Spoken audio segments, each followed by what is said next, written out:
আবার ফিরতে পেরে খুবই ভালো লাগতেছে। ওই ক্লাব আমার জন্য অনেক কিছু করেছে আর আমার ফ্যামিলি আমার জন্য অনেক কিছু করেছে। লম্বা একটা ইনজুরিতে ছিলেন, তারপর ক্লাবে ফিরেছেন, এখন আবার ন্যাশনাল টিমও ডাক পড়েছে, প্রাথমিক স্কোয়াডে আছেন। কেমন লাগছে আসলে? খুবই ভালো লাগতেছে যে অনেকদিন পরে ন্যাশনাল টিমে আবার ফিরতে পেরে খুবই ভালো লাগতেছে। যখন প্রথম ডাকটা পেয়েছেন তখন আসলে অনুভূতিটা কেমন ছিল? পরিবারের সাথে আসলে উদযাপনটা কেমন করে?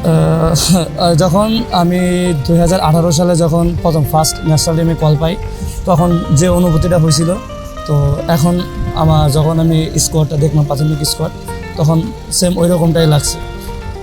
আপনাকে যে ফিট করে তোলার পেছনে ক্লাবের কতটা ভূমিকা ছিল এবং আপনার পরিবারের কতটা ভূমিকা ছিল? ক্লাবের কথা বলে শেষ করা যাবে না। ক্লাব না থাকলে হয়তো বা আমার এইখানে ব্যাক করাটা হয়তো বা এত সহজ হতো না। ক্লাব আমার জন্য অনেক কিছু করেছে, তো ক্লাবকে মানে ধন্যবাদ দিয়ে শুরু করতে পারবো না বা শুরু করতে চাই না। ওই ক্লাব আমার জন্য অনেক কিছু করেছে আর আমার ফ্যামিলি আমার জন্য অনেক কিছু করেছে। আপনি যে টাইমটা ইনজুরিতে ছিলেন এর মধ্যে বাংলাদেশ দলে হামজা চৌধুরী খেলেছে, আপনি তার সাথে খেলার জন্য মুখিয়েছিলেন কতটা?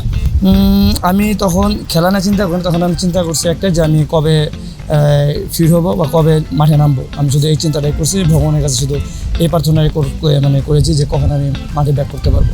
যদি টিমের চূড়ান্ত স্কোয়াডে টিকে যান তাহলে ভিয়েতনাম যাবেন এবং সেখানে হামজা চৌধুরীর সঙ্গে আপনার দেখা হবে, হামজার সঙ্গে দেখা হবে, এই বিষয়টা আপনার কাছে কেমন লাগে আসলে?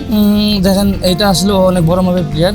আমি আগেও বলছি যে ওর সাথে ড্রেসিং রুম শেয়ার করা বা ওর সাথে খেলাটা যদি খেলতে পারি তাহলে নিজের কাছে অনেক ভালো লাগে, প্লাস মনে করেন যে ভাগ্যবানই মনে হবে যে ও একটা ওয়ার্ল্ড ক্লাস লেভেলের প্লেয়ার।